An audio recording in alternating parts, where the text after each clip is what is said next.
Okay. Hi, everybody. Today we're here with Dr. Brian Roth from the Department of Fisheries and Wildlife.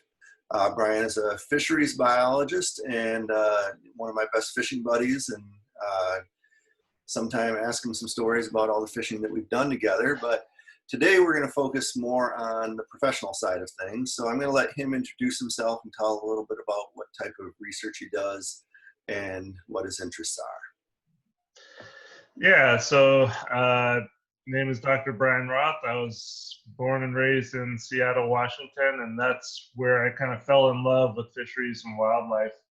I lived about a half a mile from Lake Washington, which borders Seattle on its eastern side, and pretty much every day I was down there snorkeling, swimming, looking under rocks for crayfish and stuff like that. And that passion, along with my passion for fishing, really led me to getting into fisheries and wildlife. And so currently, I'm studying pretty much exactly what I like, which is I'm studying predatory fishes in the Great Lakes and invasive crayfishes here in Michigan.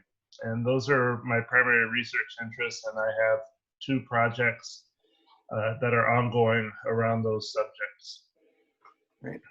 So that leads us to one of the questions I wanted to ask is what do you think are really the most important issues when you think about the type of research that you do?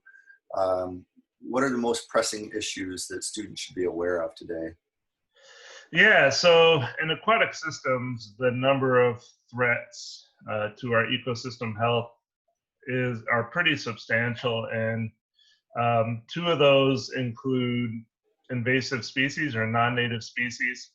And both of my research projects have non-native species as kind of an undercurrent, one more directly than the other. So for instance, in the predatory fishes of the Great Lakes study, we're looking at how non-native species are integrated into the food web of the Great Lakes and whether or not that affects the sustainability of those predatory fishes.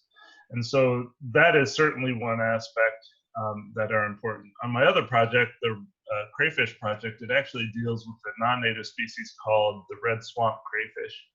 And that species is native to areas of the southern United States. And no one ever really thought before too long ago that it could survive in places like Michigan, where it's cold and snows. But it's doing just fine and is in fact spreading in places where it's invaded. And so invasive species are probably, at least for me in my research world, the most important subject. Yeah, I think that's especially for aquatic systems, really the biggest issue that we're looking at right now. Yeah, aquatic systems are really susceptible to non-native species and their effects. And so that's the reason why you see them come up so much in our field. Yeah. Any guesses on why the Great Lakes in particular are really vulnerable? Is it just the amount of traffic that they get that brings more in? Yeah, that's actually a really good question.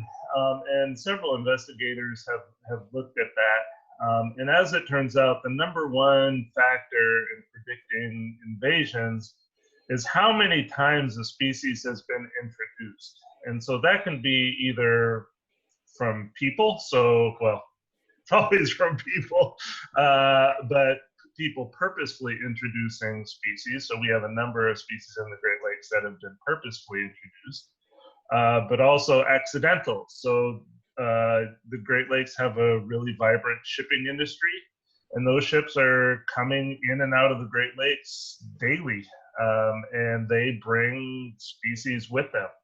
And so every time a ship comes in from the ocean, at least historically, they likely were bringing in organisms, some of which can survive in the Great Lakes and some of which couldn't. And well, we're bearing the result of that simply because we have a number of species from Europe and Central Asia that got here via shipping. So yeah, I mean, traffic is a big aspect of why the Great Lakes are so vulnerable. Yeah. Yeah, it's interesting because we have this love-hate relationship with these invasives. Well, with invasives, it's more of a hate relationship, but some of these introduced species like the Pacific salmon are Right. something that sport fishermen and anglers really love, Yeah. to the point where they would like to see fewer of the native lake trout and more of the introduced Pacific salmon. Yeah, it's really, we're kind of in a bizarro world of some sorts in the Great Lakes. For many years, there was a really nasty, well, there is a nasty invader called the alewife. And in the 50s and 60s, it used to undergo really mass die-offs and wash up on beaches in Michigan and Chicago, etc. And it was a really nasty thing. And so, in part, Pacific salmon were introduced to bolster our recreational fisheries, but also as a really nice side effect, ate a lot of alewife. And we're in this bizarro world where there's many fewer alewife, and now there's this idea to keep the Pacific salmon, but in order to keep the Pacific salmon, you also have to keep these alewife that they feed. Yeah. And so now we're almost in a situation where we're almost trying to conserve this invasive species that used to cause so much damage. Yeah, you're right. It is a conservation conundrum, essentially. Yeah, yeah. So, for incoming or future fisheries and wildlife students, do you have any advice, any things that you would like to see them think about as they start their careers here? Oh yeah, that's a tough one, Jerry. I mean, follow your passion, of course. If you work hard and really put forth the effort to go out of your way to study things that you like, you will capitalize on that. It is important to put forth your best effort all the time, and that may involve seeking out opportunities where you might not think that they exist. So knocking on professors' doors virtually, at this point, emailing people, volunteering, things like that. All those things really get you on the right path towards success in this career. None of us are doing this for the money because we don't really make a ton, right? I mean, professors are relatively comfortable, but you can make more money elsewhere. We do this because we love what we do. And so really following your passion is really critically important.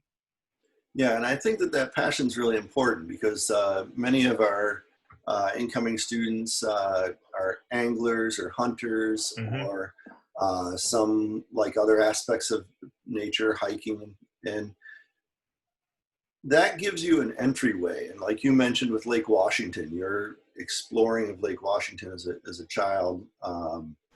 And I had a creek behind my house and another creek another mile away, and my exploring of those really got the spark started. But then you kind of have to keep going with those passions, but also then the academic side of it is also kind of important too. And that's a transition that we really hope students are able to make as they start their careers in fisheries and wildlife. Yeah. It's somewhat ironic is that I got into this field because I really love being outside. I love fishing. I love exploring aquatic systems. And in my current job, I don't do a ton of that, but that's because my thought process, my thinking has evolved such that I recognize that those tools that I learned both in undergraduate as well as graduate school to do things on the computer are actually very, very powerful in guiding those outdoor areas that I care so much about. And so, it took a lot of energy to learn those things, as well as effort. And so if you work hard, I think you can accomplish what you want. Well, thank you for the interview. And, I do want to encourage students to reach out to you if they do have an interest in invasive species, in predatory fish, crayfish, any of that sort of stuff. I know that sometimes you have opportunities for undergraduates. Yep. And I can imagine that continuing into the future. But yeah, thank you for your time. Do you have any last things you want to share with the students before we end the interview? I just want to ask you when we're going fishing next. Oh boy, I wanted to go tomorrow, and then there's no wind right now. I know, it's nice. So St. Clair River or Lower Lake Huron would be great. So maybe we should probably touch base about this offline. I'm giving away too many of our locations, although those are pretty big locations. Yeah. But yeah, I definitely want to try to get out and do some more fishing. All right, sounds good. So we finished up those walleye last night, so I do still have some in the freezer, but need to get some more. Yeah, always. All right, well, take care, and I'll hopefully see you soon. All right, take it easy.